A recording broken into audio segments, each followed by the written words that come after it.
The AWE podcast. This is Hollywood Mike Connolly with the double biceps. It is in the contract a legal requirement every single time we appear on camera. It is so good to be back, and especially sitting next to the esteemed gentleman that is none other than the co-breather of air, the co-founder, the co-host, the co-wearer of clothes in this very room. It is none other. I'm so sticky for the first time we did it. There's no audio and you were doing all that stuff.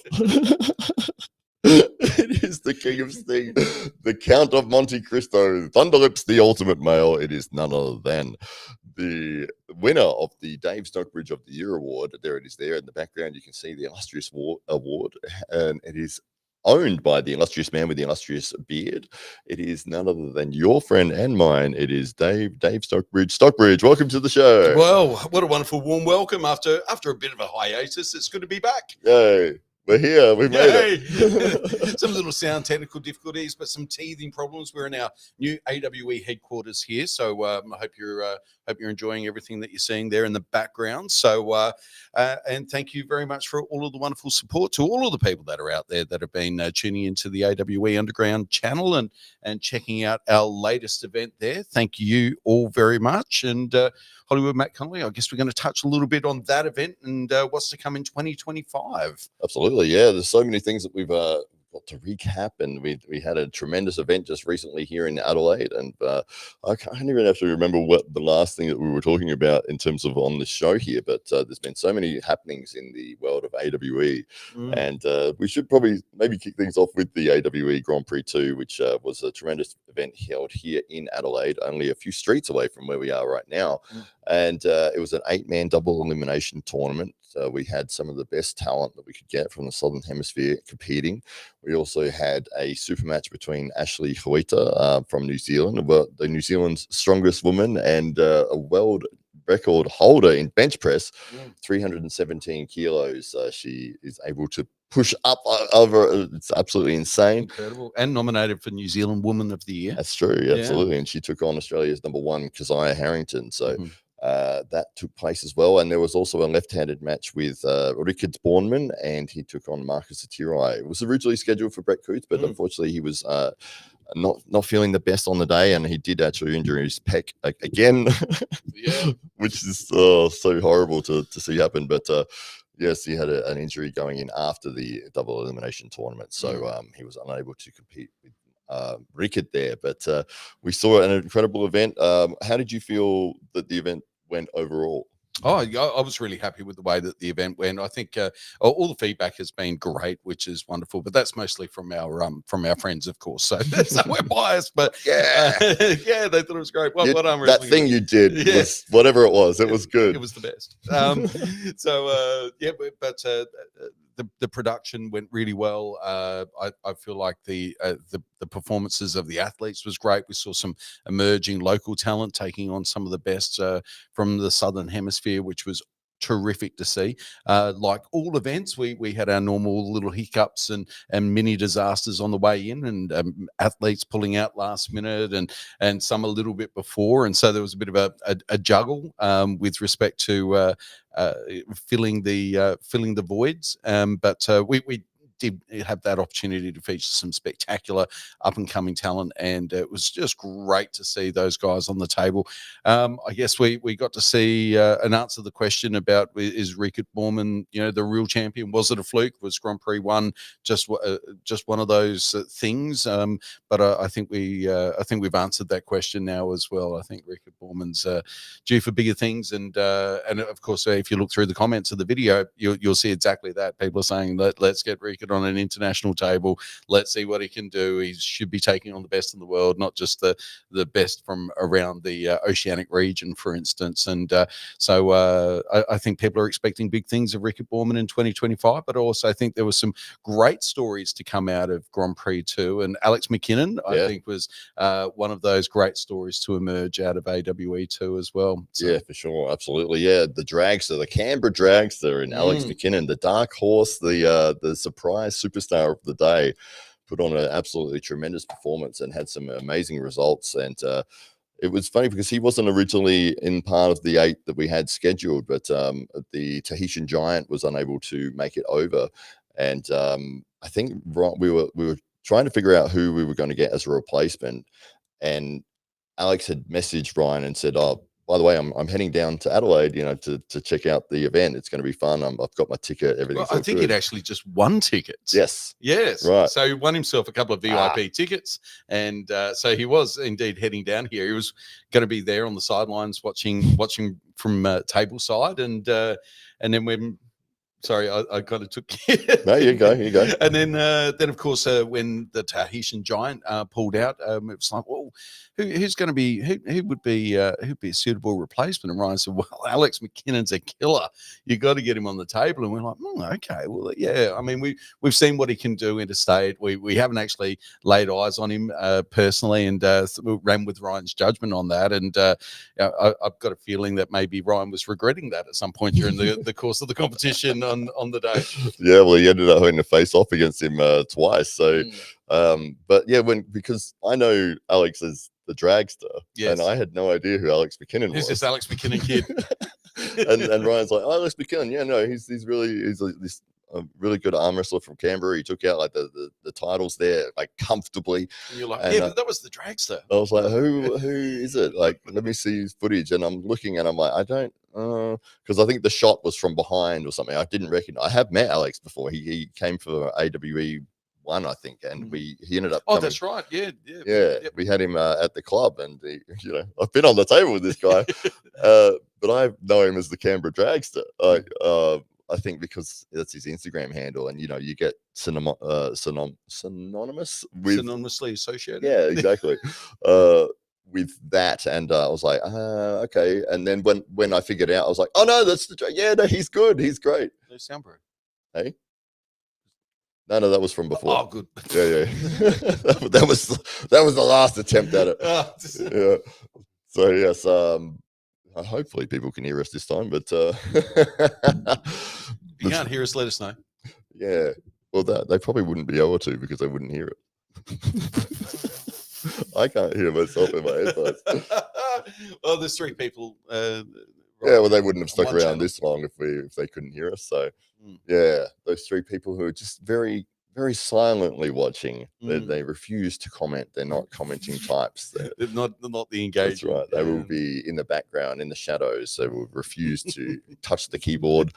Oh, no, there he is. Chris Murch is on board. Murch. He's the first. And Desmond Aldred Green has also jumped in as well. Fantastic. Loud and clear. There you go. Oh, fantastic. Wonderful news. Thank you very much. Yeah, we were hinting very much that we wanted to let us know that our setup is working. Some confirmation. Because it wasn't working a few minutes ago. Quite appropriate that it was Chris Murch from Intrinsic Media, the man behind the cameras on the day of our AWE Grand Prix 2 event, who picked up on the technical assistance required there. So thank you very much, Chris. Yeah, it turns out you've got to plug one of the cables in. That seems to be the trick. Alex McKinnon, big story of the day. What other big stories kind of emerged for you? Well, I mean, the Richard Bourneman was the highlight for everyone. I think they were all there to see, is he going to live up to the hype? And probably his biggest threat going in was going to be Brett Coots. And Brett had been training very, very hard for this. He'd been doing 2 sessions a day for weeks, leading up to it. He was very focused. He had game planned, and he said, I think I've got a lane or an option against Rickard, which we were like, I don't know what that could be. Like, he's so dominant with his press. And I mean, Brett is an inside puller, so he wants to go in and hook.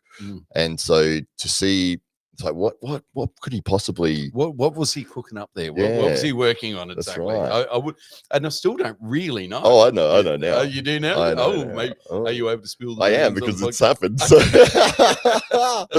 yeah, absolutely. So his idea was, rather than trying to meet Rickard at the top with the top roll, or with his press going inside, his idea was to go straight back and down, like really fast back and down, and which I mean, it didn't work out on the day, but he had that as. And he did it to me on the table, and it felt really bloody strong. Like, and I wasn't expecting it. Yeah. So, yeah, fantastic effort from Brett Brett Coots to step up on the day. And I wonder if that's what might have antagonised his lat, because that was the injury that he incurred in that final couple of weeks leading up to the competition. Yeah, it could have been, absolutely. He did have a lat tear or something going into it. Yeah, unfortunately, no one's ever going to be 100% when they go into a competition. It always seems to be some little injuries or some sickness, or but I can't wait for the day that Brett Coots is 100% injury free, no niggles on the table, and is able to dominate. That day has to come. We have to see peak Brett Coots. Yeah, absolutely. Well, we've got a comment here from USS Liberty, and he says that Ryan was his biggest threat, in my opinion, but I was wrong.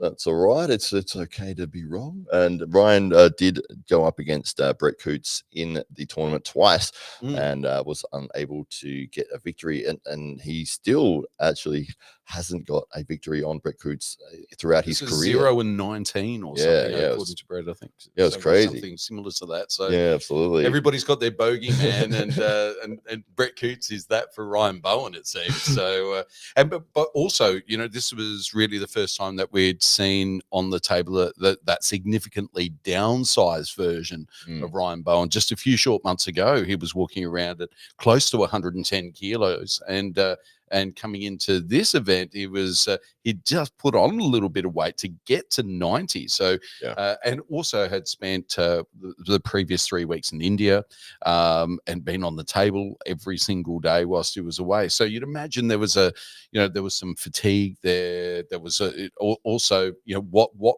was the effect of having lost the best part of 20 kilos in such a short period of time. Now, if you speak to Ryan feels like he's stronger than ever, even stronger than when he was heavier. So maybe it was a little bit of over competing, or a little bit too much table time in the lead up to the event, that meant that perhaps Ryan Bowen wasn't at 100%.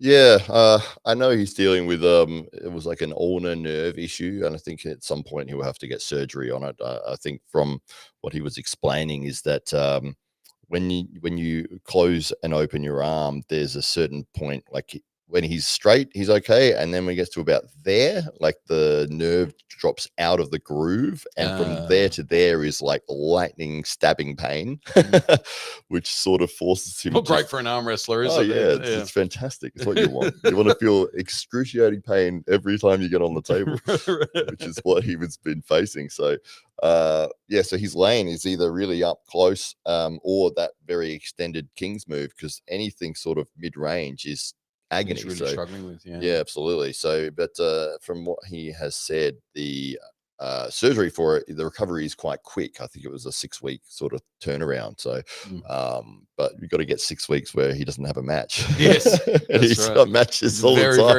Very busy man, very busy schedule. And so for those people who've been who haven't yet seen AWE Grand Prix 2, you can head over to the AWE Underground channel right now and join the now 12,000 people that have already viewed the video. And what's been remarkable from our end, because we get to see the analytics and get an understanding as to what people when they're dropping out, or whether they're watching it all the way through, there seems to be huge retention. So once people start watching, they don't want to drop off. And I guess this event, because it was first to 2 pins, whereas AWE Grand Prix 1 was first to 1. So in terms of the overall watch minutes here, twice as long as the first event, or a little bit more than twice as long. And so, but nonetheless, those people that are jumping on board and watching it are hanging in there and watching it right to the end. So thank you very much, because of course that really helps us with the algorithm, and ensures that it gets out to ever more people. So Absolutely. Thank you. Yeah, for sure. No, it's critical to the success of what we're doing. So we'll say hello to a couple of people in the chat here. We've got Lucky, who is one of the female arm wrestlers in America and runs a fantastic podcast every Saturday night, which is targeted for to get more women involved in arm wrestling. Franch from our club has actually been on the show. Fantastic. And she's been doing tremendous things over there. And Chris Murch says clearly the biggest threat was Dave and Hollywood. That is why they had to put you both on other duties. It's true. Oh, absolutely. Yeah, we can't be seen showing up. The talent. But yeah, it's Gotta sort of give like Vince McMahon coming down and we got to give everybody a go. that's right. And USS Liberty was 0-19. Yeah, he is. Well, he's been competing against Brett for many, many years, and yes, unfortunately, he's never got not an official victory against him, which I think is one of his goals. Is I must beat Brett Coots at some point. Unfortunately, he wasn't able to get the job done. It was 4 attempts at the Grand Prix 2, but Brett being able to get the victory. So yeah, it's maybe next time. Yeah. And I'll bring up the video here, which is one of the handy features of what we're doing. Let me share the screen, and we will bring up. I don't want to share the audio. I just want to share the screen. And how does that look? There it is. There we go. And we'll press play. So that is the Grand Prix, the AWE Grand Prix 2, which is on the AWE Underground YouTube channel. You can see there, this was the highlights from the very first Grand Prix, which was in Brisbane. And that was another match which took place between Brett Coots and Rickard Bornman, which was the final. And so Brett made it to the final at the first Grand Prix, and the result is that he made it to the final in the second one as well. Yeah. So he does well in tournament structures. Brett Coots able to get through quite comfortably through the early rounds, and he did say that he did get the pec injury against Ryan though, so he was going into that final match with Rickard with the injury at having already sustained it. And I think in that last round you could see that he was halfway through the match, he was like, "Oh, no, that's hurting. Yeah. I need to abandon ship here because it's just going to put more. I'm just going to tear that further, and there's no point." No. So you see there, the Dave Stockbridge on the right there, doing a tremendous job with the announcing all day, and it was really hyped up the crowd and really got people excited. I think that you did the announcements for each walk-in for every match, and one of my favorite things was seeing the reaction of each person as they would walk out. And some people, like you see Rickard here, he looks quite comfortable, quite relaxed. He was, ready to go and ready to have his moment. Other people looked a little bit sheepish, a little bit like, "Oh, everyone's looking at me," and I don't think they were expecting to get such a big, welcome and a big introduction like yourself. Well, for a lot of these athletes, and I don't think these camera angles actually do it justice, but there was about 120 people in the room, and it was absolutely packed. There was standing room only at the back in the end, and I think this is the first matchup, and there was still a few seats to fill in at this stage. We had about a dozen or so people turn up just as the event was getting started. So it's probably not until after the first intermission that you would notice that the room is really solidly packed. But still, it's for a sport where you're used to walking into a room of your mates and there might be, a dozen or 2 dozen people, to having 120 people there that are there to see a professional sporting event. Yes. And some of whom were obviously arm wrestling fans, though, local arm wrestling fans. Others were arm wrestling fans that traveled from all over the country to be there. And then we just had people that heard of this event that was going on who just turned up, and it was their first experience of arm wrestling, and they spent their afternoon learning a lot about it. And then, of course, straight afterwards, meeting the stars at the afterpool, which was really, really cool. Yeah, I think that's one of the best things about the arm wrestling events is that, and a lot of people turn up just to do the after pulling. Yeah, that's right. It's like, oh, who's going to be there? Oh, okay, I'm definitely coming now, because you might get the opportunity to get on with them and actually arm wrestle with them. Yeah. And I know Rickard was, the most popular man in the room straight after the event, because everyone wanted to get on the table with him. I think about half the room was from the Transvaal. It was a fairly large South African contingent there on the day. Yeah, absolutely. Grant Law says, your efforts to pronounce Rickard properly has not gone unnoticed. You are now both officially honorary Afrikaners. Well, thank you very much. Yeah, that's great. Certainly appreciate that, Grant. Oh, that's good. I did enjoy that the Aussie arm wrestler Jake Ward kept changing the pronunciation. I like that he's got 15 ways of saying it. Yeah, he did. It started one way and ended a completely different way.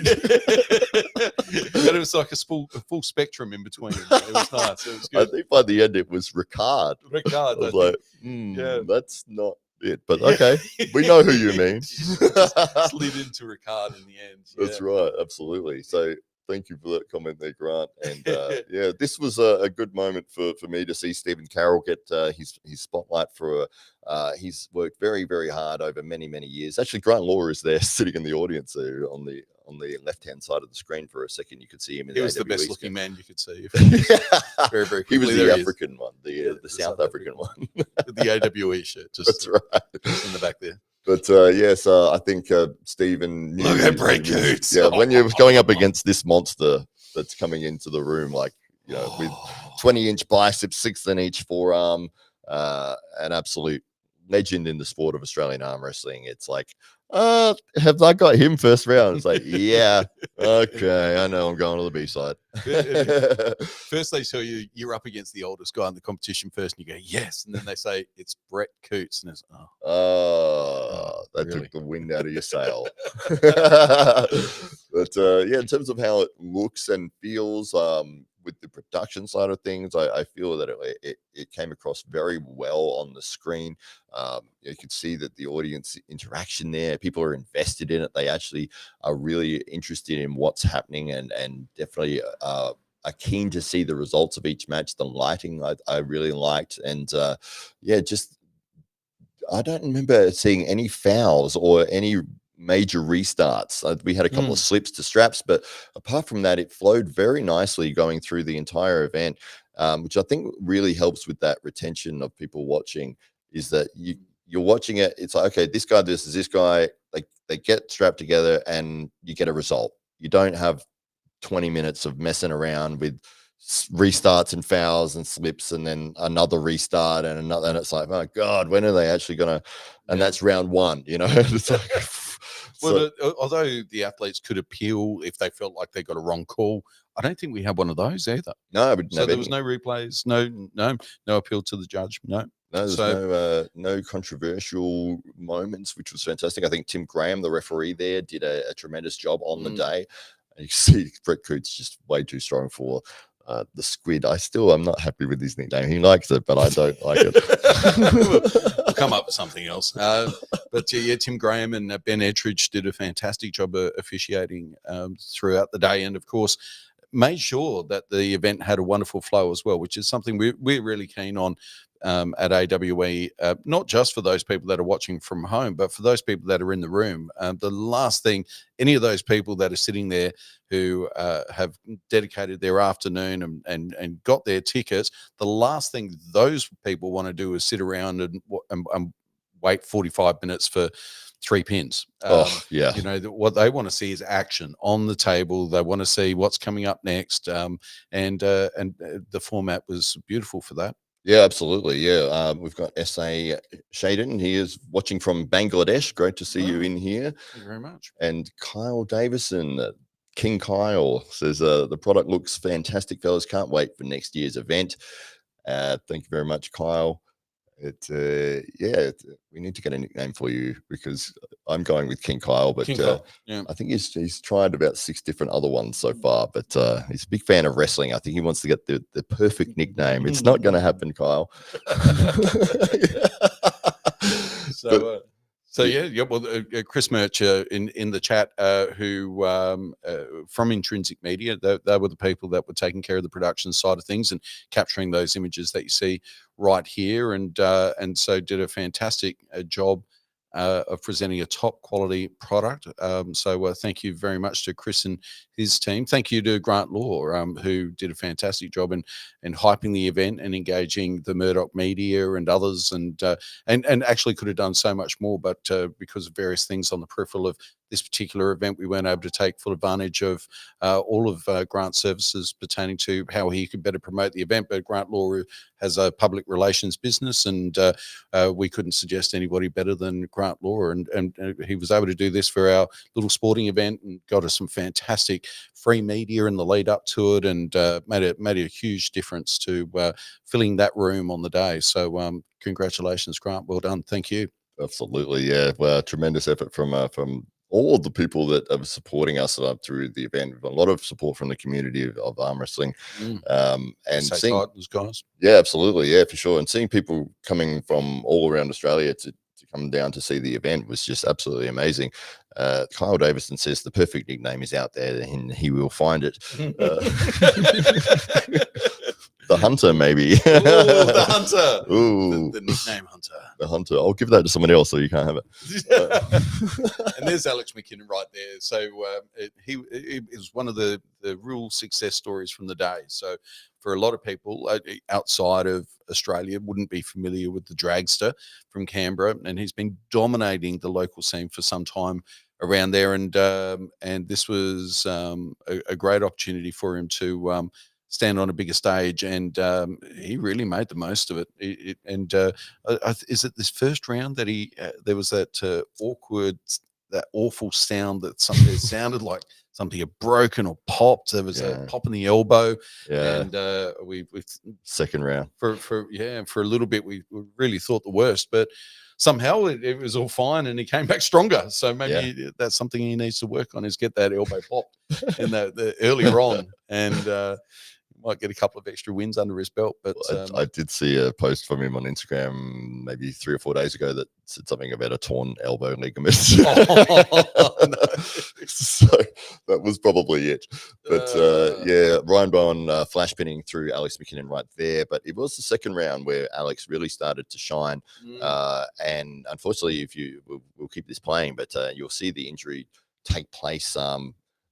Something happens with Alex's elbow, whether or not that was when the ligament tore, but he was able to regather himself and continue on in the tournament, and he did a phenomenal job, looking incredibly strong, getting some big wins over some big names, notably Marcus Satiri, which was just a big surprise. Like, I think apart from Alex, I think everyone else finished in their seeding position. So, seeded from 1 to 8, and everyone finished in their position, except for Alex. I think he was the one that jumped quite up a few spots based on his performance. So one of the great wars in this event was Charles Puri on the table with Marcus Satiri. There was a big back and forth, maybe one of the longest rounds of the whole tournament, and those guys really went to war early on, and it was it was a real sight to see. Some of the best photos from the event came from that particular matchup too. So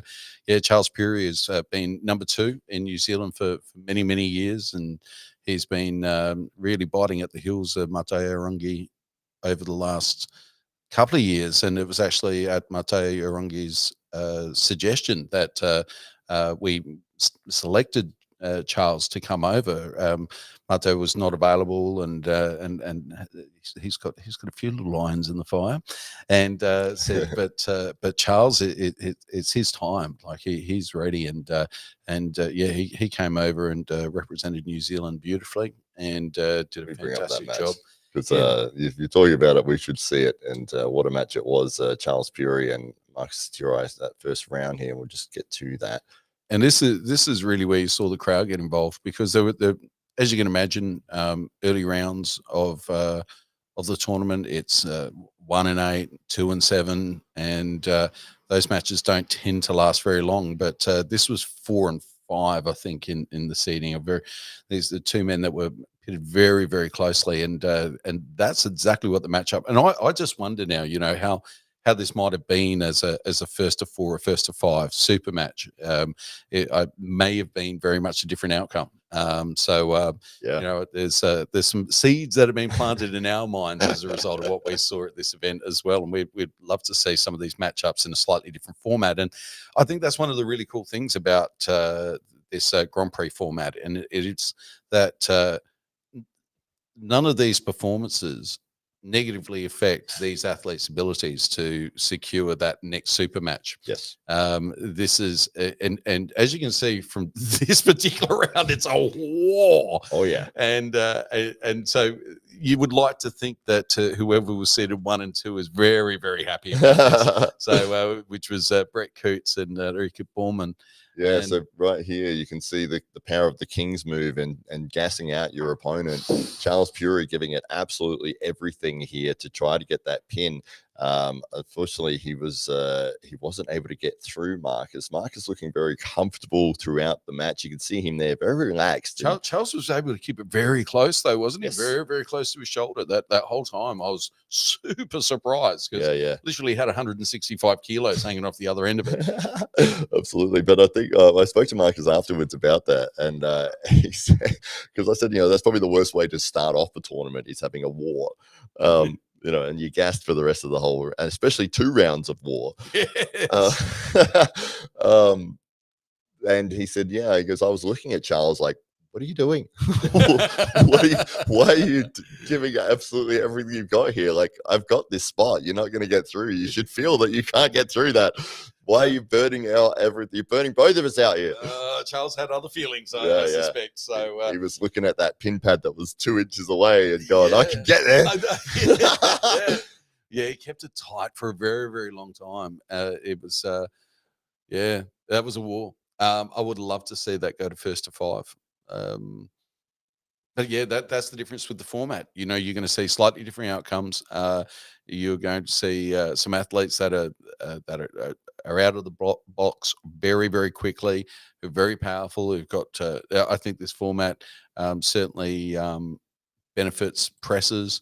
Those people that have got really quick reaction times, they're able to get through those early rounds and put themselves in good positions. And then all you need is a couple of big guys like Marcus and Charles to go to war, and you might be seated behind. But if they're already fatigued and you've got through those early rounds with very little damage, then you can be that dark horse. You can be that guy that goes from 6th seed, all of a sudden you're in the semifinals, and have got a puncher's chance at that stage. And that's a really cool thing about this tournament. So we saw some standout performances. I really enjoyed watching that particular matchup with Charles and Marcus. I think that was spectacular and kind of alludes to what might be in a super match format.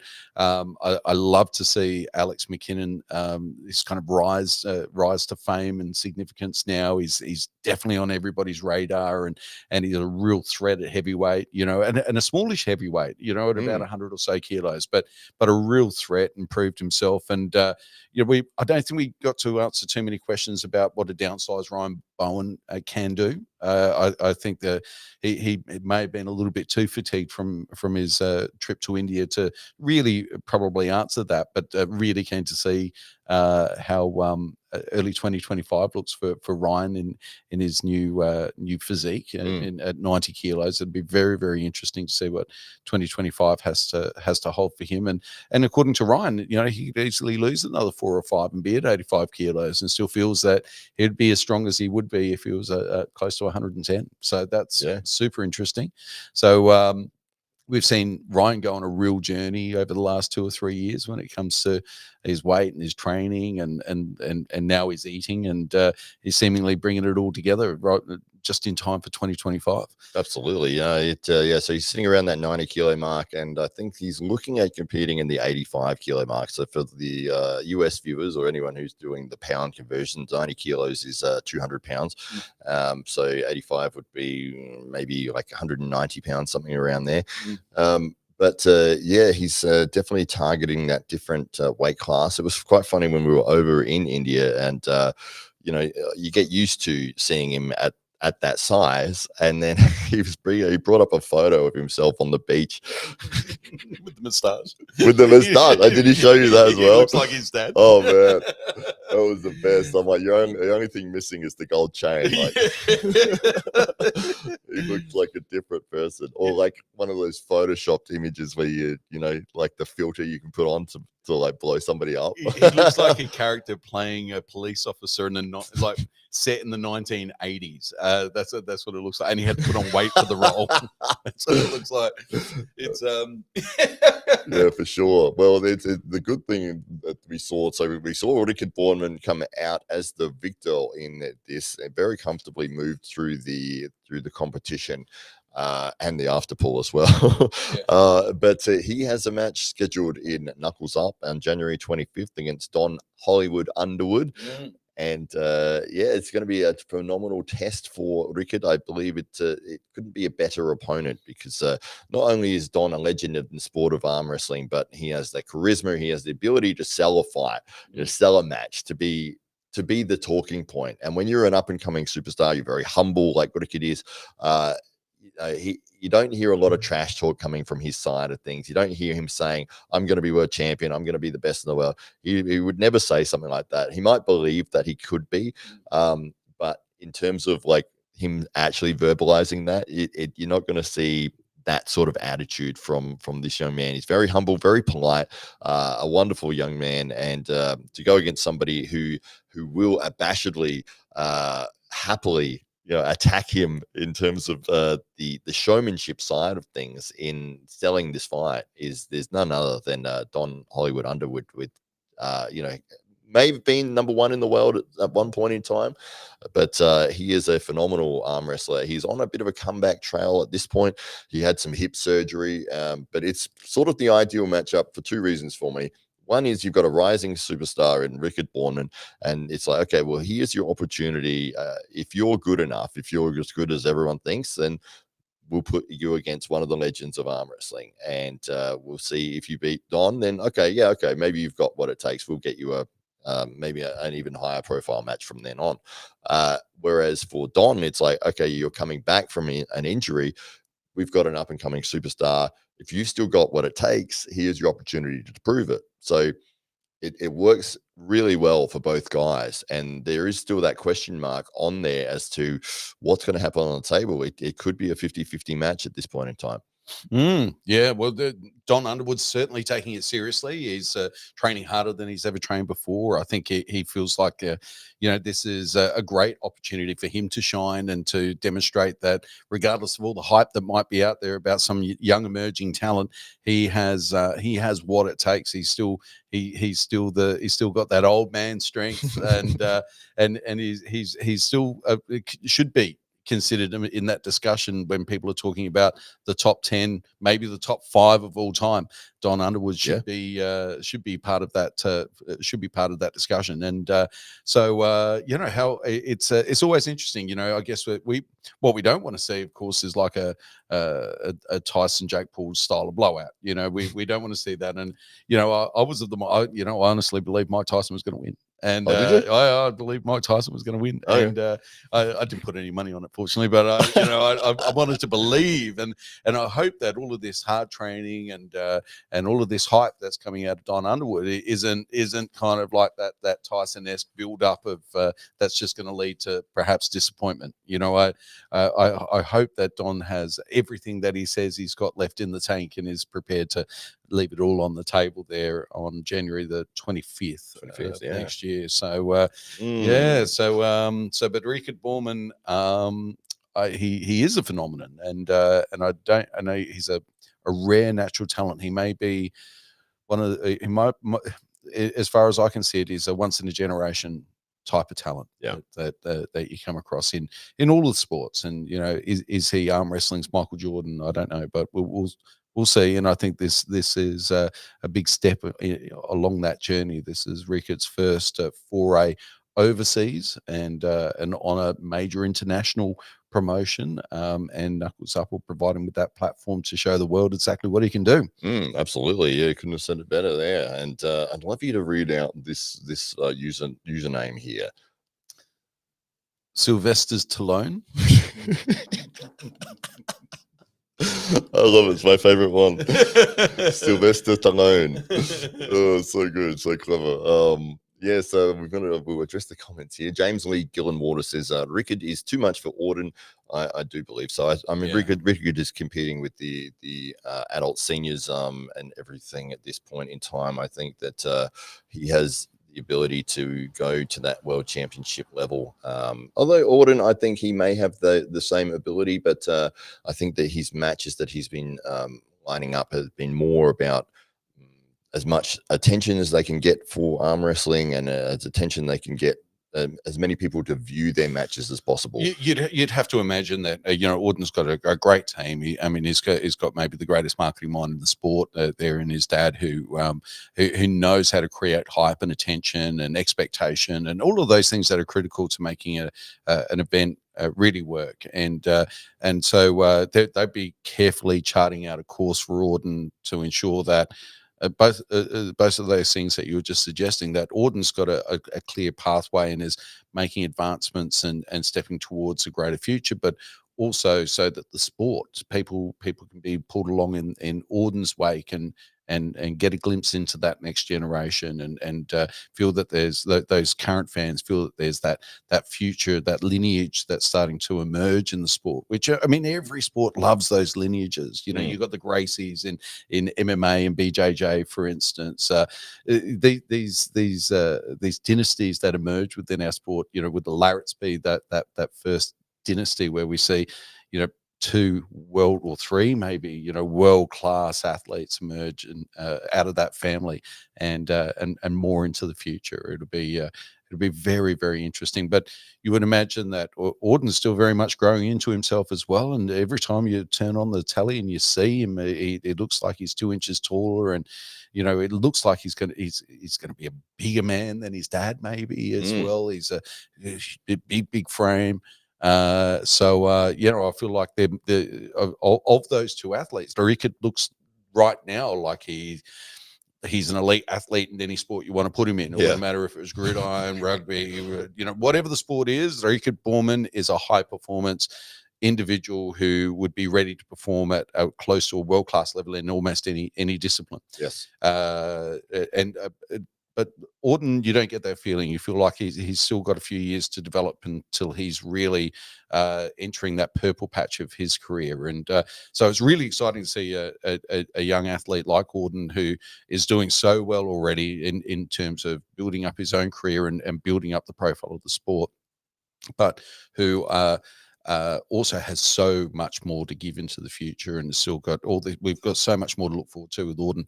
Rickett is ready baked. He's ready to go. There's no maturity required. He just needs a table and an opponent, and he could be capable of taking on with some high degree of credibility top 5 people in the world. So he is already there. So for those people that talk about this type of matchup, it would appear from our perspective to be somewhat of a mismatchup, unfortunately. Again, to Auden, Rickett and Auden, absolutely, I completely agree. I think you're 100% right there. Excited though. It's great to see that not only is Rickett being talked about, but Auden as well. Obviously. These young up-and-coming arm wrestlers that we want to see have bright futures and long careers in the sport of arm wrestling. We've got a little bit of a change of topic here with this question here. Mike Tyson deal rigged? No, wouldn't rigged at all. Don is looking ready for sure. Rickett should face Pork Chop. Pork Chop is from Canada, I believe.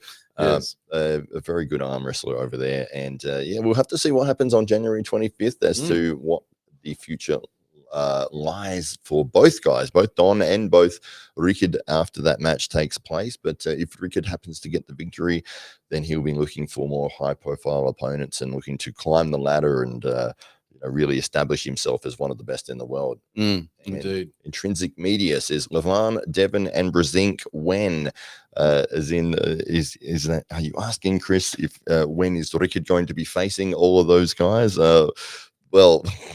I don't know. We'll have to wait and see what happens with his career. But those are the top guys in the sport you've named there. So you've got number 1 and 2, and then Brezink is probably like greatest of all time. Yeah, exactly. So it's we'd love to see it, but I think we'll get him there gradually. We'll build him up in the right way. We don't want to throw somebody into the lion's den and not have the experience to be able to know how to find victory. Captain Obvious says, shame we can't see a Rickett versus Lachlan anytime soon. They seem to have a developing rivalry. Yeah, I don't think that there's much behind that, really. I think they're training partners. Lachlan and Rickett look to sharpen each other's tool. They're looking to build each other up, make each other better. And that is one of the best things about arm wrestling that I've found, is that everyone is willing to support each other and help each other and get on the table and talk tactics. And Well, also, I think fundamentally, they're different weight divisions. yeah. So Lachlan sits comfortably at that 105 type level, and feels that when he pushes himself to 110 and above, that he's really putting the whole system under pressure. And Rickett is walking around at 125 with no problems, and is 21 years old. So one would imagine there's still some filling out to do with Rickett Borman. And so what does an athlete of that frame look like when he's 27, 28, 32, 38?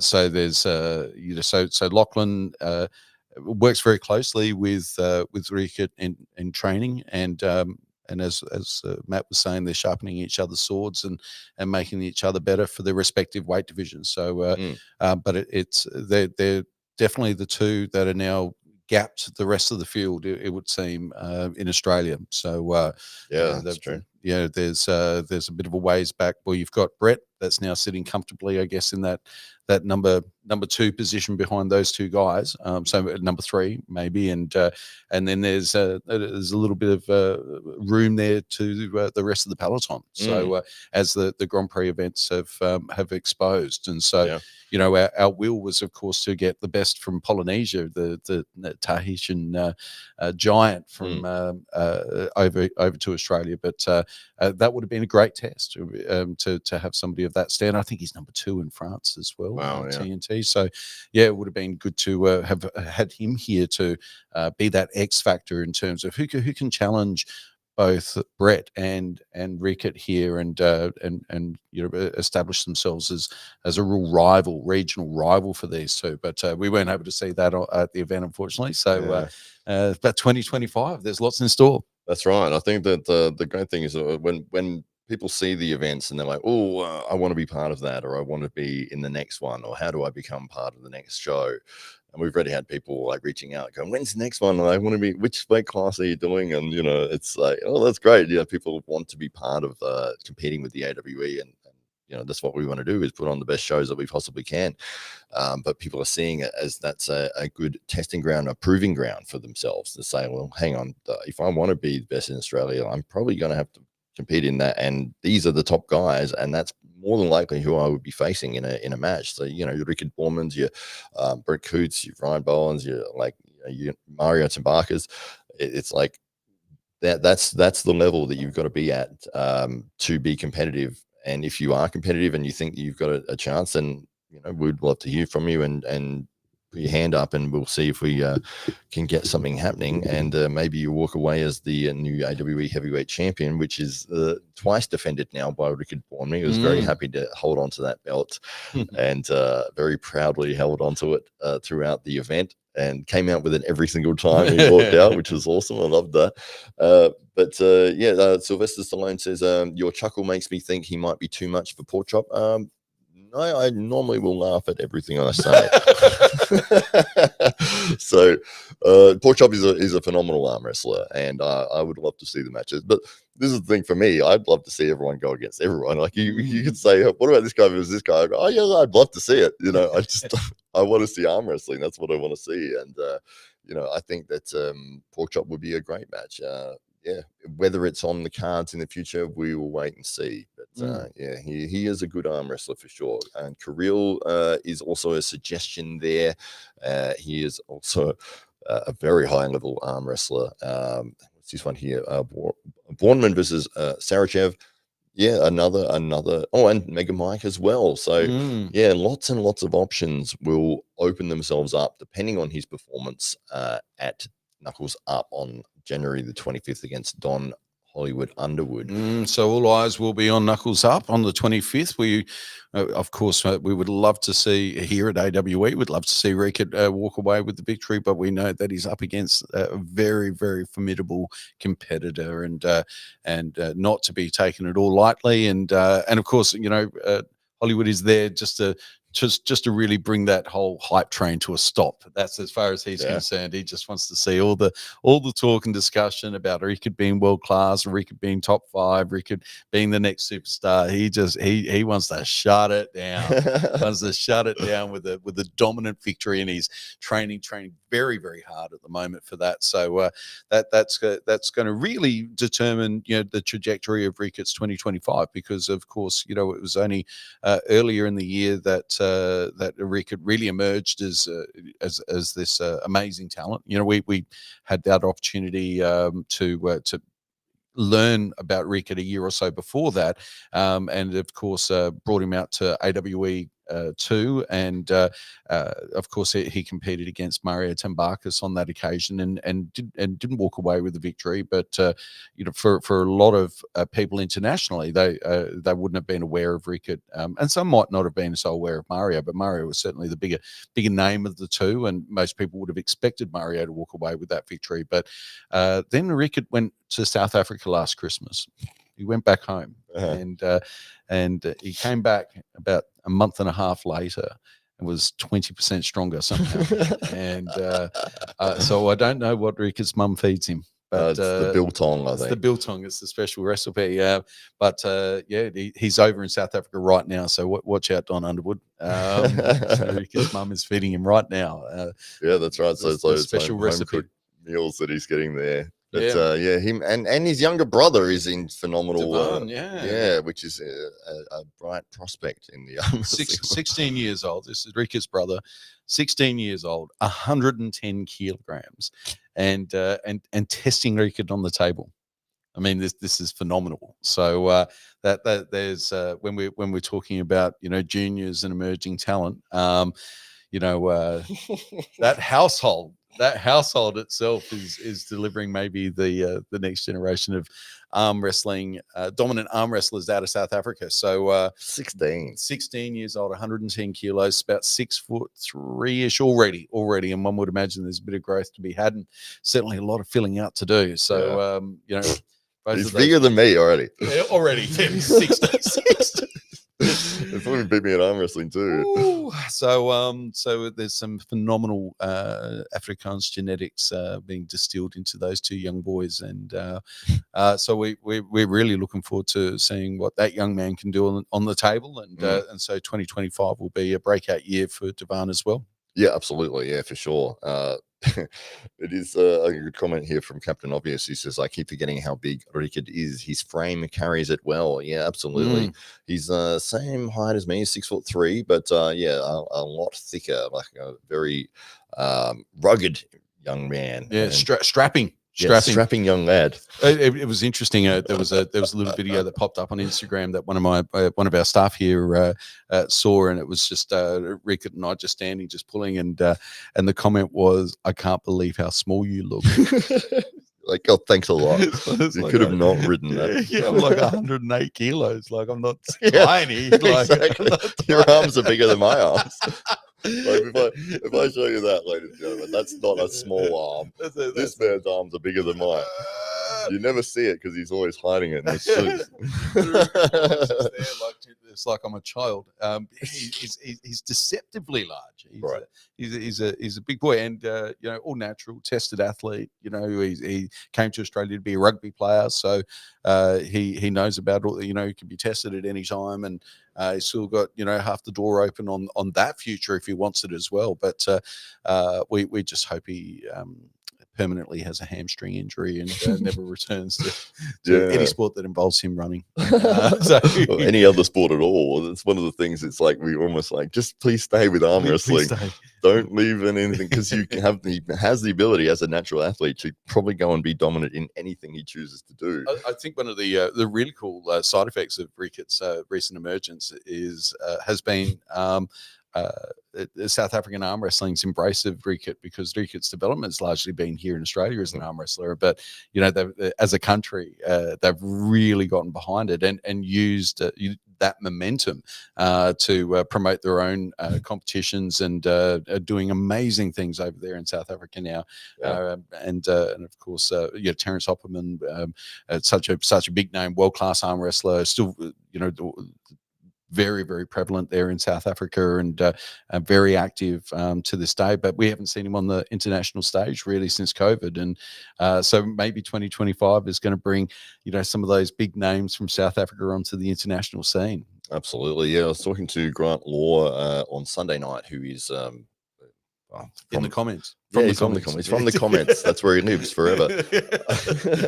He was also in the background in the audience, and so he's in multiple places at the same time. It's amazing. But he said that the guys over in South Africa, he goes, like, here at the club in Adelaide, some of the guys you feel like, and to him, he said, everyone feels ridiculously strong, but he goes, but in South Africa, every single person there was untouchable, and it's just like.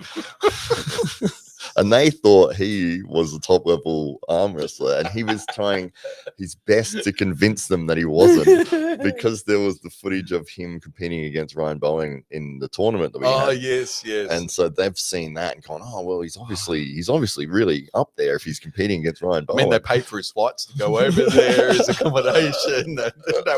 He's like, I'm not good. I'm not at that level. You have to believe me. They're like, no, you'll crush all of us. And he's walked in, and I think he said, by the third person, they were like, okay, you were telling the truth. You have disappointed all of us. We just need you to know. Us. You've disgraced the entire country. Please don't tell Never people. Come back. Can you tell people you're Scottish or something? We would appreciate that. So good. Intrinsic Media, Chris Merch, with a legitimate question. All of his previous questions were not legitimate, but this one is. It says, okay, good. With arm wrestling, are any of the promotions actively drug substance testing to allow only natural athletes? Yes, there is. And there's a lot of them that are testing to make sure that they're on. You drugs. better be on something. If you're not, you can't compete. This came back it's clear. Not safe for you. We need to inject you immediately. Test levels below 25. That's it. You're out. Go out of here. Take this file with you. Come back tomorrow. No, it's the WAF. Is it WAF? Wow, I always get confused between WAF and WOW, but it's WAF. Yeah, WAF is a tested organization, and they run drug tests for them. But one of the issues with drug testing is that because it is so expensive to run a drug test, they are very limited with the amount of people that they can actually test. And so you might have a tournament with, I don't know, 200 people, and you can do 3 tests. And it's like, well, you're probably just going to test the winners. There's thousands of dollars a test, aren't there? It's not like a $300 test or a COVID test where and then you get it back, and it will just say it'll say that you're on something, and then won't say how much or anything like that. 40 ratio. But so there's amateur competition, which WAF regulate all of that.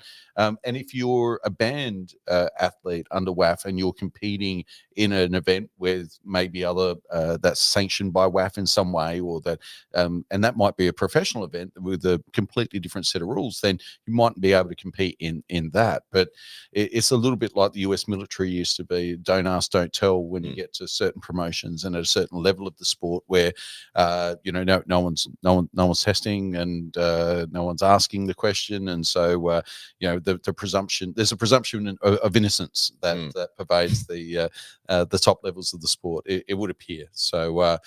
So is it completely tested at every level? No, but would Peter Thiel be well served to be funding an event? Yes. Peter Thiel should get behind top level arm wrestling, it seems. But that's the thing. You could say you're a drug tested event and just test one person. Like that will class you as and you could test like somebody that you came 80th in your tournament, and it's like, okay, and then they test positive, and you're like, damn it. But I think part of it is that, like, if it's the testing agency does it randomly, they select who it is that they're testing, and all of that type of thing. So that's right. There is a method to the way that they run it, and it is, because I think that usually the simplest answer for them, and from what I've heard talking to the insiders that have spoken to the testing agencies, is like, well, who do you actually pick? And they say, we've got a pretty good idea. on the Yeah. day as to who we want to Mm. choose, and if we don't have an idea on people, then we'll just go with the winners. Yeah. So Yeah. yeah. Yeah. I guess a high profile athlete that's showing obvious signs of usage might be Needle still in the arm. it's a sign. It's a It's sign. just It's a sign. it's insulin. It's Yeah. just insulin. Absolutely. It says Sustanon, but it's not. Yeah. That's how they say it in Russia. Yeah.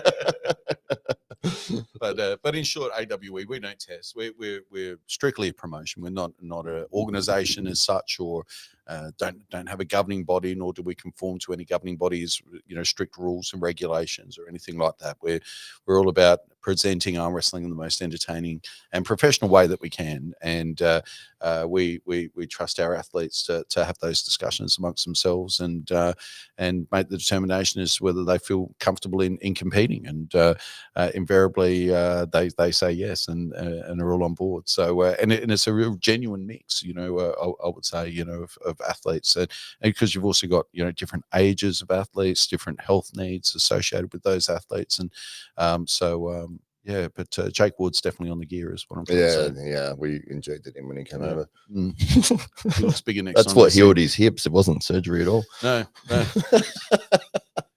It was 200% bigger. Yeah. No, it is one of those question marks that's always around sports, and I think it's always going to be a cat and mouse game as to people are always going to be looking for an advantage in some way. I mean, you were talking about playing mini golf on Friday night and people cheated in that. So. That's right. That's right. Yeah, there was 30 people and 4 still cheated. So mini golf, there was no prize. There was nothing to win. But they got to say, "I'm the winner." I'm the and winner. They just wrote down the score, Yeah, one for everything. Yeah. 18 holes in a row. Yep. Well, I also think it does depend, Chris, on whether the sport or the promotion has aspirations of being an Olympic sport, or obviously, depending on the sport, might affect their ability to attract sponsorship money, that type of thing. So I guess the commercial implications of not being tested once a promotion gets to a certain level are such that it may raise the ire of big corporate interests that are investing money in marketing through that organization.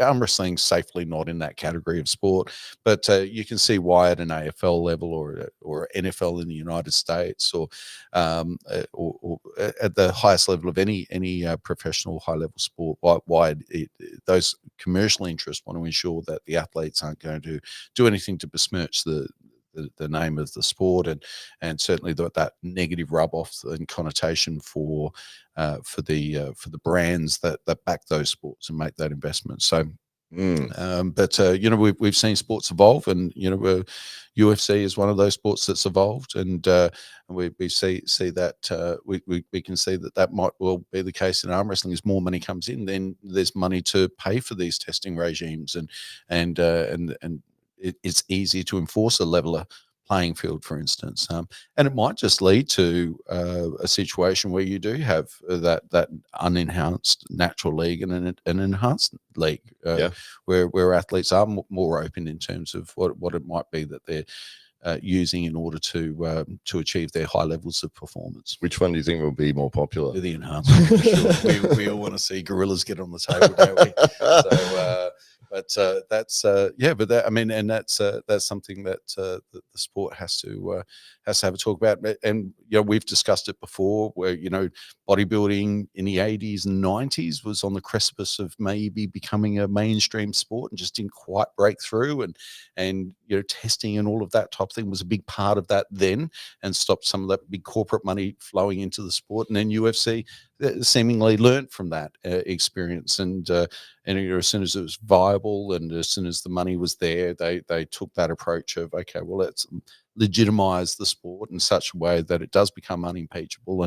And of course now we look and see all of those massive brands that 15 years ago would not be associated with a sport like MMA, with human cockfighting, who are now throwing tens of millions of dollars at the UFC brand every year just to be a part of it. Yeah, I mean, on the UFC that was on Sunday just gone, you had President Donald Trump sitting next to Elon Musk, sitting next to Kid Rock, And it was like, their cage side the And then you whole got time. RFK in behind, and Yeah, you got yeah. the biggest names. Shaq was there. I mean, I think they went through a little all the celebrities that were also there just for that particular event. And there's a great little video online. It's like it doesn't stop. Like every big name that you've ever heard of in sports or entertainment seemingly was there. There was like 60 or 70. When they do those shots and it's like 2 or 3 famous people in the crowd. Well, this just kept going for like 7 minutes. It was insane. Yeah. And that speaks to the mainstream acceptance of UFC and of MMA. And is there a day when that happens for arm wrestling? I think there is. I see arm wrestling definitely developing along a much more similar trajectory to MMA than any other sport, because there's too many similarities, and there's too much in alignment when it comes to the business case. So I feel like there is that point when there's enough money in the sport of arm wrestling where we can get a testing regime in place, and all the athletes feel that they're on an even even playing field. Then that day will come. There'll be a period of I guess changeover, and maybe for some athletes it'll be the end of their respective careers. I think maybe you'll see that these athletes in their 40s, 50s aren't going to be dominating the sport, or certainly in that top echelon of names. And I think at the moment, arm wrestling needs those names. Arm wrestling needs your Jerry Catarets. It needs your John Brazinks. It needs your Devin Larratts. It needs these guys. It needs their profile. It needs their legacy. It intrinsically entwined with that next generation of athletes as they come through the ranks. Some of their stardust needs to find its way onto the shoulders of those people that are now coming up, in order to make the sport legitimate, in order to cement its place in sporting folklore, and to give it that spot on the ledge it needs, just to get a foothold, so that it can make that next step.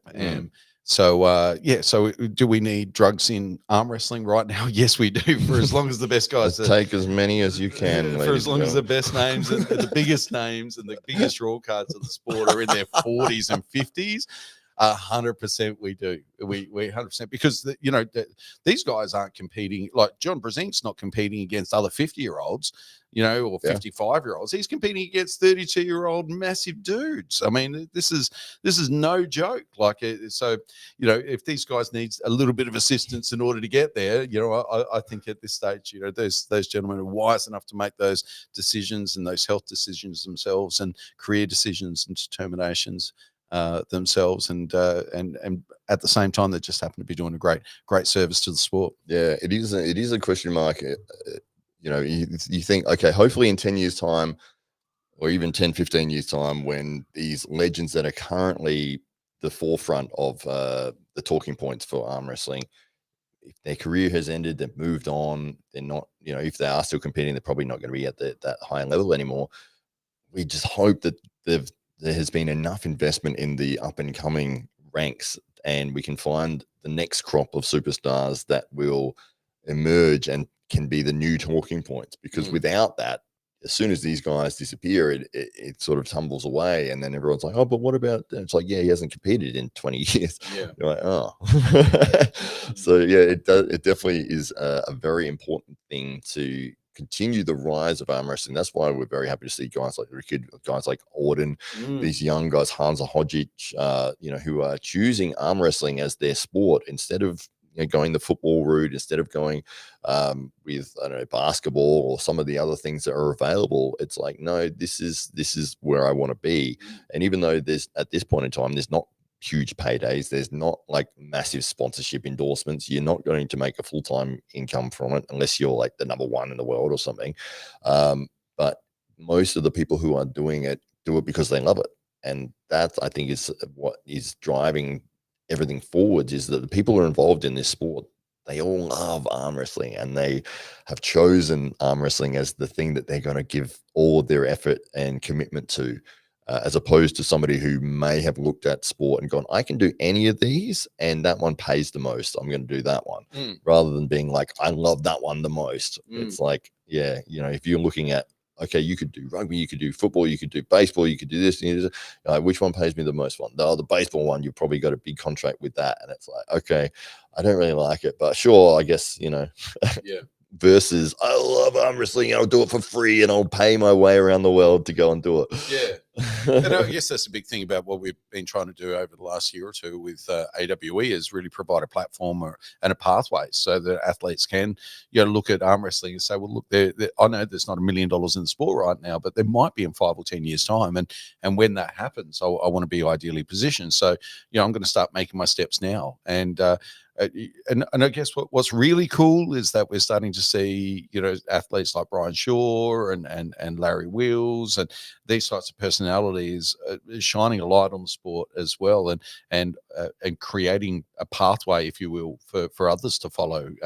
And since Brian Shaw and Eddie Hall have been in the mix, and especially Brian Shaw, I'd say you see the strongman community now looking at arm wrestling, thinking, okay, maybe there is a sport for me after my strongman.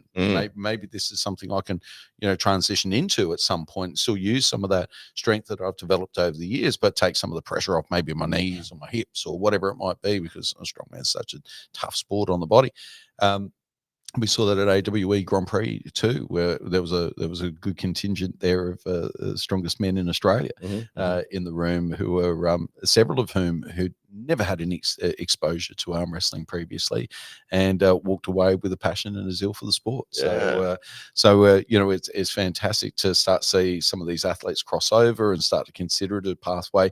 These are guys that have already had reasonably successful careers in their own chosen sport, that arm wrestling such that you can mature as an athlete much later in life compared to, say, any of the football codes, or I guess any of the popular sports. If we think of swimming or any of tennis or any of these traditional sports, there's sports that by the time you're 30 you're done.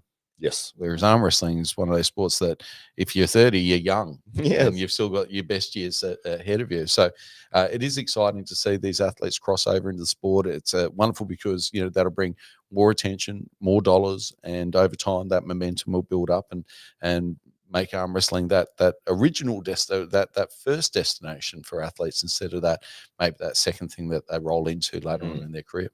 Absolutely. Yeah. I think especially with strongman, the difference, I think the major difference between that and a combative sport, with strongman, you're seeing the guys, they're trying to do the event as fast as possible versus somebody else. They're trying to beat somebody else in terms of time, or they're trying to get more reps than somebody else. Whereas arm wrestling, there's no question as to who won that match. Like, you are both facing off physically against each other, and you have to physically overpower the other person, which I think is the main appeal and the main attraction there, is that you get the answer to your question. Because you could say, okay, with strongman you got Mariusz Pudzianowski, but how would Mariusz go in an arm wrestle against Brian Shaw? I don't know, but I'd love to see it. Yeah. So that's open some questions. I mean, we had that little AWE with Ashley Hoyter jumping on the table. Originally, her matchup was with Sarah Backman, and it would be very interesting to see how that match might pan out now, knowing what we now know. But she competed against Keziah Harrington, who just walked away, left and right hand Australian champion. 19 years old, or just turned 20, a young lady. She might be Australia's answer to Sarah Backman. She's a very attractive, tall girl, great physique, and again, like, she could do a lot of filling out too. Like, she seems reasonably slender, but when you're standing next to her, she's quite tall and solid. So you've got those two different athletes across the table from each other. Now, Ashley's powerlifting background was really the difference there. That horsepower was just so overwhelming on that occasion. But then you see Keziah a week later just do the same thing to everybody else in Australia. So there's definitely levels, and you think that for Keziah, she was almost 30 kilos lighter as well. So to see Keziah on the table against somebody who's maybe closer in terms of her physicality and weight category would be at an international level is something I think people are going to want to see in 2025. Yeah, absolutely. But Ashley, turning her attention to the sport and very quickly experiencing success, I'm sure is going to inspire other strong women and other powerlifting women to kind of think, you know what, I've got a bit of a niggle in my knee, or my ankle's not what it could be, and you know what, I might jump on the arm wrestling table when I go along to powerlifting practice after I've done my bench press, you know, and give that a go. And it's starting to become a legitimate option for strength athletes. Yeah, I do love that they get embraced and welcomed into the arm wrestling community as well. It's not like, oh, you're coming from strongman. You're like, yeah, you have no idea what you're doing. You think you're strong with it. It's none of that. It's like, oh, please come in. Like, we want you to come. We love you to get on the table, and we'll show you how to do it properly, and you know, see if your strength can translate into the technique that you've got to employ. But yeah, absolutely tremendous to see that other people are now sort of jumping into arm wrestling, and we're seeing that with Brian Shaw and Eddie Hall are going to be having a match as well. Both former world's strongest man, and you know, facing off in an arm wrestle. It's like fantastic. Why not? I want to see that. Fantastic. Yeah. Some people say, oh, these are joke matches or whatever, but I also kind of think of it like Jake Paul and Mike Tyson. You know, that was, you know, the main event, and the main event might have been little underwhelming in the end, but what a great undercard. And there's never going to be more eyeballs, or up to this point in the history of boxing, there's never been so many eyeballs on a women's professional bout as what there was just on Saturday gone. So you know, that's the effect that these big names like Brian and Eddie, that's the effect they can have on arm wrestling. You know, you don't think of this as a joke. Both of those men are going to be taking it seriously, and neither wants to put their legacy on the line and walk away embarrassed. That is for sure. This is no joke, and what they're actually doing is a tremendous service to our sport in profiling it and getting a conversation around it. Whereas, you know, it wasn't that long ago you talk to somebody and say, "Oh, your sport's arm wrestling," and you go, "It's not even a sport." And now I don't hear that. You know, now when you talk about arm wrestling, oh, I think I saw something on Instagram the other day about that, and chances are it was Brian Shaw or Eddie on the table or something, and the crossover appeal is such that rub off is finding its way into our sport. Yeah, for sure, absolutely. We got Donald Trump does love arm wrestling. I'd love to see Donald Trump arm wrestling. Trump air arm wrestled John Jones after he beat a New York firefighter. It was like he was going for the handshake where he pulls people in. He's like, come here. It was that great image. Captain Obvious says, I see Gabby versus Barboba rematch is happening at King of the Table as well. Can Gabby get the belt back? Potentially.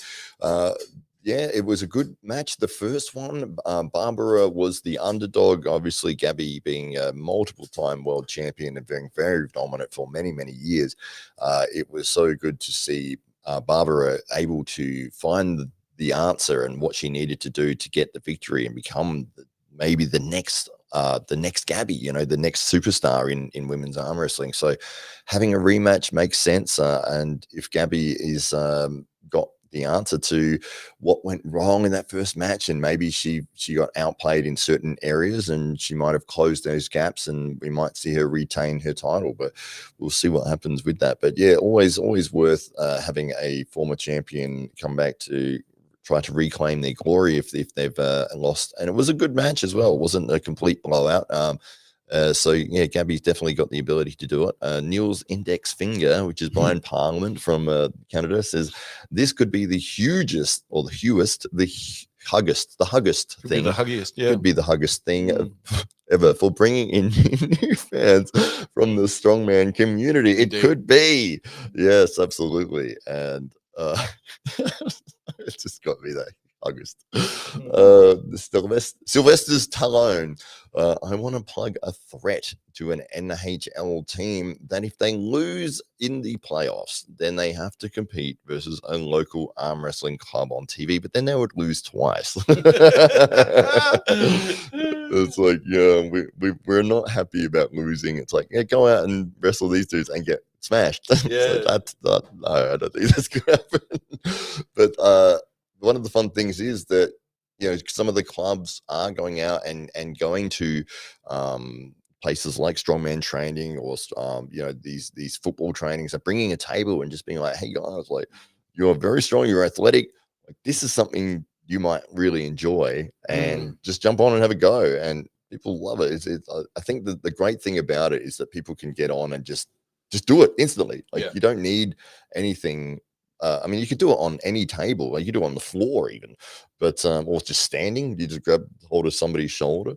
Um, but ideally, you've got the arm wrestling table set up. But you don't need a basketball. You don't need a court. You don't need the tennis racket. You don't need the swimming pool. You don't need the badminton thing. Like, No, yeah. you can do this anywhere at any time. Very And low cost of entry. absolutely. Yeah, I think I made the point on Paul Italia's podcast that if you were would you take your 9-year-old daughter to slap training, if slap is slap a sport, I guess? And the answer to that is no. But would you get your 9-year-old daughter to jump on the arm wrestling table and learn the sport from somebody who's maybe her same age, who's or a little bit older, who's willing to teach her all the tricks and get her confidence up? And the answer to that is 100% yes. And if Mm. you walk into any arm wrestling club, that is exactly what would happen if you took your daughter along. And that's why I think arm wrestling has not yet cracked the consciousness of the soccer mums.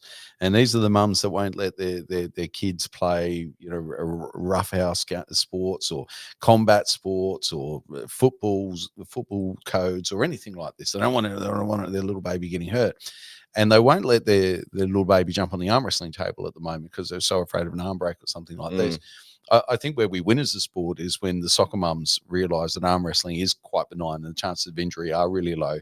But the effect of a child's confidence when they kind of have the secret power of being able to arm wrestle somebody who's much stronger and beat them, when the kid starts to develop their strength or have a reason to be physically active and to get out there and do some pull-ups and some chin-ups and to muck around with some weights or do that type of thing, or to go around to a friend's place and pull the table out on the carport and have a bit of a muck around with their mates on the weekend.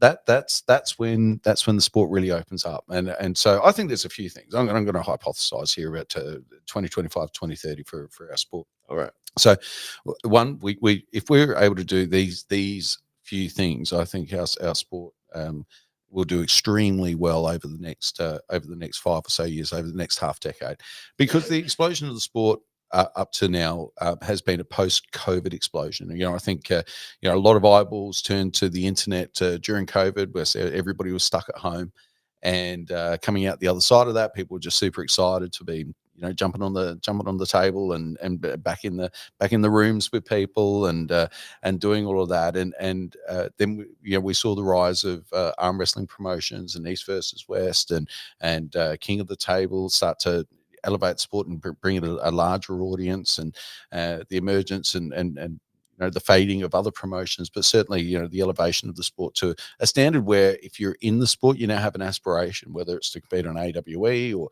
one day maybe East versus West, or be one of those main events on King of the Table, that or Knuckles Up or Arm Gods, whatever it might be.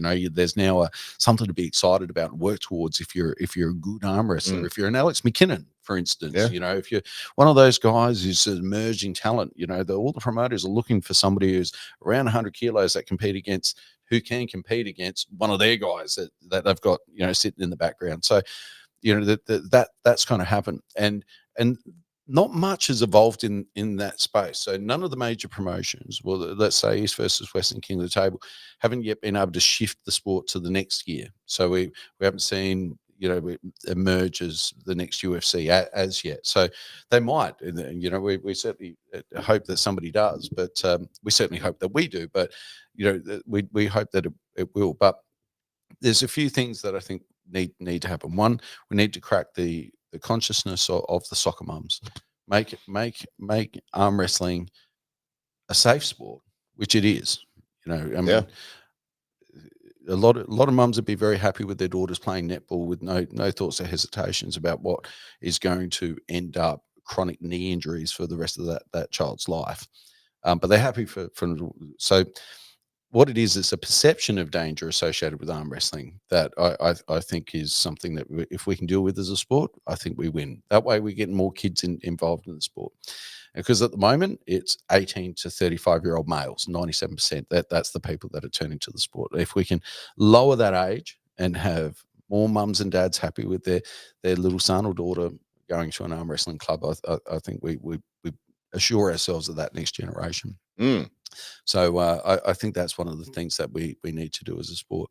I think also having pathways for professional athletes so that they can make that step across from where they're making money now and into arm wrestling, which has a lot to do with what the big promotions do in the next few years and the money that they're able to attract and bring into the sport.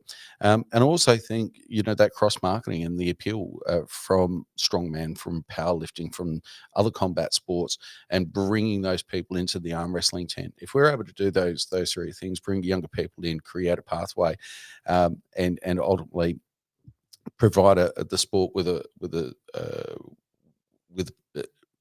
put the sport into a position where it can then emerge as a commercially viable proposition, so that sponsors and promoters can invest heavily into it, understanding that there's a greater chance and great potential for a rate of return. That's where we need to be. I'd also add to that development of different weight categories. We're very much stuck in the heavyweight, super heavyweight. That's what matters most. I think we need to look at what UFC have done and what boxing has done, and you can have sellout events with a welterweight or with a middleweight or with a lightweight main event, for instance. Combat sports are moving that way increasingly, Muay Thai and MMA, where women can be that main event. So having women competitive when they're not at that super weight, and the reason why that's important is because you rarely you're going to find a woman that's terribly attractive at 120 kilos, okay, or 110 kilograms, and 5'4". It's just what would be appealing is because it also doesn't look entirely healthy. But if you've got a weight category where women who aren't superhuman have that ability to be able to compete on an even keel, chances are they'll be more commercially more appealing, more saleable, and attract more eyeballs to the sport as well. That mightn't necessarily just be arm wrestling fans. So I think if we can get those four things right in the next few years, the sport's due to grow. Yeah, absolutely. We've got some good comments here. James Lee Gillenwater says comedian Brian Callen asked Brian Shaw about his piece. He said everything is proportional. That's good to know, James. Thank you for that. Sylvester Stallone says my daughter beat every kid in her class until this year. Now she's dating the boy that beat her. Well, there you go. That's the skill. And Brian Parliament says we have been getting tons of youngsters coming out here. Calgary Club has like 45 members between 15 and 25. Have some young guys in our Red Deer Club also. And he's spelling mistake there, but that's fantastic. That's great news. And Captain Obvious says, signs. Yeah, absolutely. Just like boxing, MMA, I like watching the lighter weights for the speed and technicality. Yeah, that's one of those things that I think it really relies on. Like if you're going to have the lighter weight classes getting attention, getting interest, it does rely on finding somebody who has the potential to be a superstar.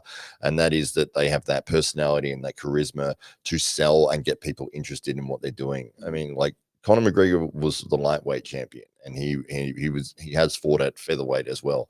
But at welterweight, but he had that lightning bolt, and everyone was talking about this guy coming through the ranks, and it's like they didn't care the fact that he was a smaller guy. And then he'd be standing there, and the referee would walk past him. The referee looked like Godzilla, and it was like, oh yeah, that's right, Conor's really small,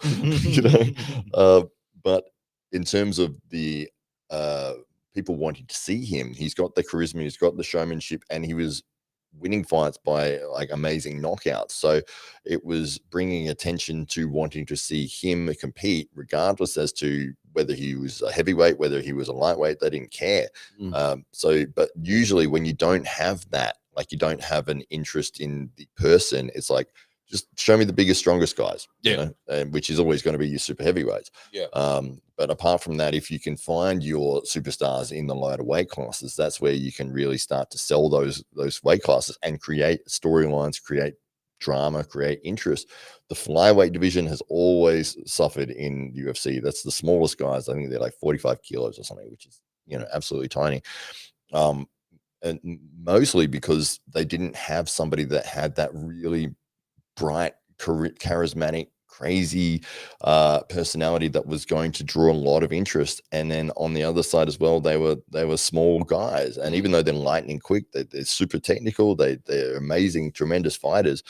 It's like people were just going, I reckon I could beat that guy. I think the benefit of that, of course, is that then you've got chatter around each one of those weight categories that has a Conor-like personality, and UFC have done really well, you know, post Conor, although, you know, it's always suspected he'll come back, but post Conor and Khabib, to keep that chatter going amongst those athletes that that are at that top tier, when the benefit that UFC have got is that they've got all of these weight divisions to be talking about. So it's really difficult to name many more, for most people, to name many more than, say, 3 or 4 heavyweights in the UFC, or 5 or 6 middleweights. Hard. The general public just don't have a mind for it. They've got a mind for 1 or 2 of the personalities, but there's always chatter around all of those weight divisions. Whenever an upcoming UFC event is being spruiked, then everybody's hyper conscious of who those guys are and who's next if so and so wins and what's coming up. There's always that talk. So you know, arm wrestling doesn't have that. Arm wrestling just has, you know, what's going on at the, you know, the top end of the sport, essentially. And East versus West have got their 105, you know, kind of belt there, which now may have faded in relevancy a little bit as a result, you know, of Devin coming down and collecting that as well. But nonetheless, you know, they've done something, and it would be great to see you know, an 85 and a 65. And one of my favorite arm wrestlers to watch is Connor. Connor Holback. And Connor's 60, 65 kilos. 63, something like that. Yeah. He's a lightweight guy, but even just watching him practice, like he's very technical. He's strong, and it's so deceptively strong too, because you know, when you look at him, you think, oh, you know, what can he actually have? But he's got all of these connective tissue after all of these years of arm wrestling has developed in such a way that he's all mangled up and he's hard to unravel, and he's a super strong guy on the table. But whenever you see him compete in a super match, you just know he's going to throw everything at it, and that's what people love to watch. Right now, there's not the eyeballs and attention on 65 kilos to warrant you know, a promotion going and spending, you know, 30, 40, $50,000 in putting together an event for it.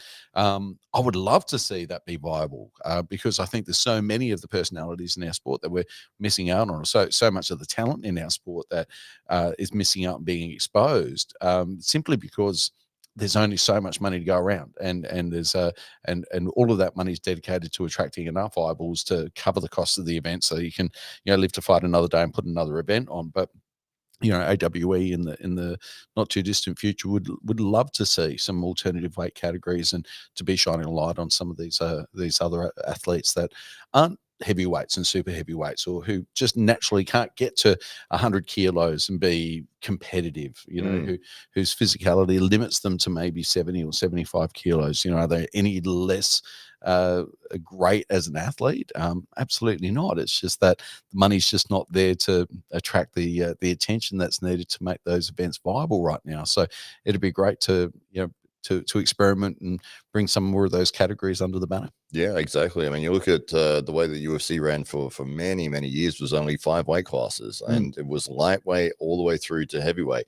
And they didn't want to bring in anything below lightweight at all, mainly because there was not enough guys, there was not enough interest, and it was like it's a division type. You know, your featherweights, your bantamweights, your flyweights, which they have now, because there's enough people that are competitive, enough people that will put on a show, and they can draw an interest and draw a crowd, and the promotion is willing to put them on their cards to, you you know, to sell that. But yeah, lacking that, it is very difficult because, yeah, as you said, you're going to go with, okay, well, who's the biggest, strongest guys? Because that's probably what people will want to see. Or it's probably the best thing we can showcase is, you know, these monsters, you know, 160 kilo, like 400-pound dudes or whatever. Yeah. And it's like, you know, they step up and people go, oh my God. Yeah. Versus somebody like Connor, who is incredibly fun to watch. And it's like, you know, that you would probably enjoy his match more than the other people's matches. But because, you know, he's a smaller guy, it can be difficult to say, you know, to draw as much interest in that. But yeah, I think as the sport grows, as the more and more people get involved in it, you'll see more and more people participating, more and more people that want to get involved that are of those weight categories, that especially if somebody comes along that has that real charisma and that real ability to talk and ability to sell, and you know, they start taking over. It doesn't matter what weight class they're in. They could be like you know, in the 60 kilo category, which is like 130 40 pounds or something. You know, and if they're charismatic, they're fun, they're exciting, they do something crazy, and it's like they bring interest. It's like, I want to see that dude. Yeah. You know, I don't care that he's not a heavyweight. Yeah, I mean, Sarah Backman's a really good example of that. Is somebody who's always able to generate attention, is always marketing herself, and always creating commercial opportunities that are viable. Even though, and in some cases, she can't even compete against other women in a weight category. Yeah. You know, she's competing against men, or just did weekend gone or the weekend before, and so. But there's enough attention around Sarah Backman that people are going to have, you know, they're going to pay a ticket, they're going to turn up, they're going to watch the live stream, they're going to be paying attention to the sponsors' logos, because they want to see Sarah's journey, and they want to see what win, lose, or draw, what happens next. And we've got seemingly, you know, two types of athletes that are, well, three types of athletes that are in our sport at the moment. You've got those that are A-grade quality guys. Doesn't matter if they did nothing on social, they're always going to get opportunities because they're always in the mix, and they're those top names.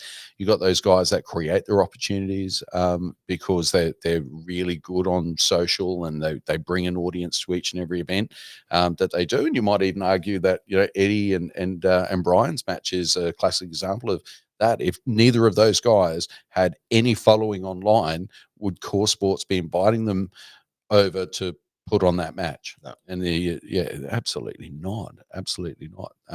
So there's these great opportunities for those athletes that are able to promote themselves. And then and then you've got those others that just believe that because they're really good, that should be enough. And they're such purists that they believe that anybody gets an opportunity ahead of them that might necessarily be technically as good as them, or won as many medals, or done as many competitions, that they're all just fake arm wrestlers, and that the whole thing's shoddy. Now, they're the people I feel sorry for, because they're locking themselves into a paradigm where they're not ever going to get around to doing the thing that's going to elevate their opportunities in the sport.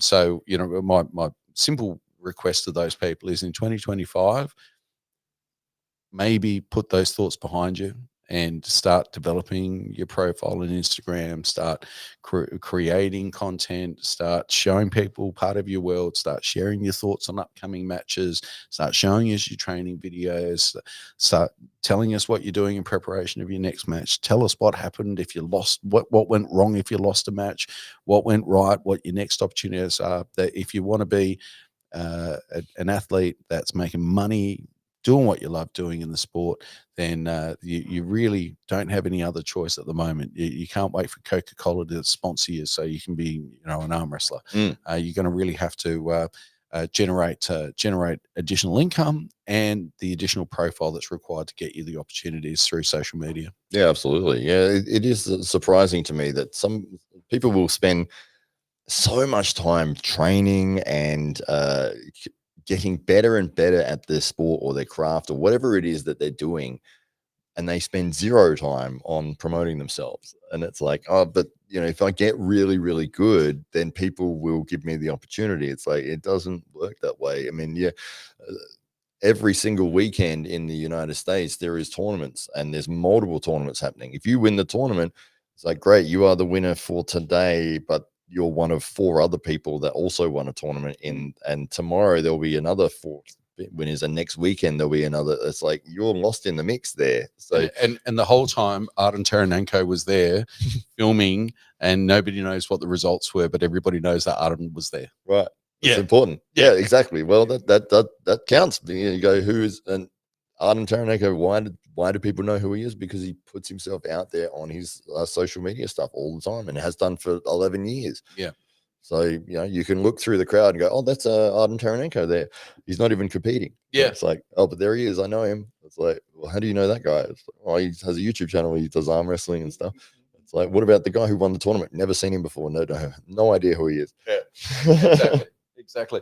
Well, I think 2025 is going to be owned by those people that take that advice, but those people that are young athletes that love the sport, that are just thinking now that, you know what, if I keep at it in the next few years, I could be on one of those big stages. I could be at an AWE or a Knuckles Up or an East versus West. So those guys, as much as they're training at the gym, need to be training with their thumbs. They need to be online. They need to be creating their profile. They need to be developing themselves as a personality that people either love or hate, whatever it might be. But here's one thing for sure, that Ryan Bowen is always part of the conversation. Yeah. Love him or hate him, he is unavoidable. And serves as a great example to those young guys and girls that are in the sport right now that want to make something of it. Had the opportunity to talk to Keziah Harrington, and she was talking about that she's relatively young, 20 years old. She's had some early success in arm wrestling, and she's now a national champion in Australia again, and is doing exceptional things. But wondering, oh, is this really my sport? Is this really what I'm going to be doing? And I just said to her, so what other sport have you done, or that would have given you the chance to go to Istanbul, to go to Asia, to do all those things, just all in the last little, come to Adelaide. So essentially you're getting to travel the world for free, doing the sport that you really enjoy. Yeah. And win, lose or draw, you've got all of those experiences that you'll be talking about for years to come. You'll talk about how you had this match today with your great grandchildren. You'll be these are just experiences that'll be with you for the rest of your life. And so for some athletes, it's going to be, hey, what I wouldn't mind that free trip to Istanbul, or that holiday to a qualifier, or whatever. I'm gonna, that can be, how many people genuinely get to travel the world doing a sport that they love doing. Those opportunities are out there. But if those same athletes are documenting those journeys and putting their story on social media, then that's when they develop a following. That's when those opportunities come more regularly. So we want to encourage all those athletes that are out there to be thinking about that as you wrap up the year for Christmas, and start planning out your 2025. If you're an athlete and you're not getting the opportunities that you think you deserve, then that's the way to look at it. Yeah, absolutely. Yeah, for sure. I mean, even for myself, traveling around the I never thought, you get into the sport, and then it's like my first night there, if they said, okay, you're going to be going to Ireland, competing there, and you're going to be going to India and spending a month in India twice, and then you got to go all around the world, all around Australia, multiple times. It's just been absolutely crazy, and it's like that's where this is going to take me, and this supposed kitchen table sport. yeah, it is. It's kind of it is amazing when you think about it. There are great opportunities out there, and if you and you don't even, it's not even on the basis of your sporting prowess. You're flying to India and being invited to be the English commentator on Pro Punja League, and but that's not something that would have ever happened if you never jumped online and spoke to a camera before. Yeah. If you didn't develop that profile, there would have there's millions of people in India. There's thousands of people. There's so many more people that have got more sporting commentary experience, that have got higher profiles, that are that are presented big sports on and yet it was Hollywood Matt Connolly that got the opportunity because of all of that groundwork. And so the sport opens doors. Yeah, absolutely. To those that are willing to do some of the work. And now is not the time to get all sassy about, oh, I'm not going to do that because, I don't want to be on social media. Now's the time to go all in and absolutely smash it. And if you don't know how and you're not sure where to start, then you can always reach out to Hollywood Matt Connolly and the team here at AWE, and we'll do all that we can to guide you through your journey and give you every chance of success on the arm wrestling table and beyond. Absolutely. I think we should wrap it up there. Thank you, everyone, for coming in the chat today. It is great to be back with the esteemed gentleman that is Dave Stockbridge. It's a bow of respect. Oh, fantastic. And thank you, everyone, for jumping in the chat there. And we'll get this as a regular thing. We want to get things. Yeah, we'll get back here every week or so, whenever you're free, man. Oh, whenever I'm free. And thank you to everybody that's already watched the AWE Grand Prix 2. If you haven't already, head over to AWE Underground channel and watch that. We're at 12,000 views. I think we've got 70,000 views on AWE Grand Prix 1. So the numbers keep climbing on that one, of course. And I think something like 170,000 views on Mazahir versus Ryan Bowen or something like that. Wow. 150, 100. It's a big number anyway. So thank you to everybody that keeps tuning into the channel and supporting us and who've been listening to the podcast here today. And we can't wait to bring you AWE Grand Prix 3 and 4 and 5. And we're planning away for a big 2025 now. So we can't wait.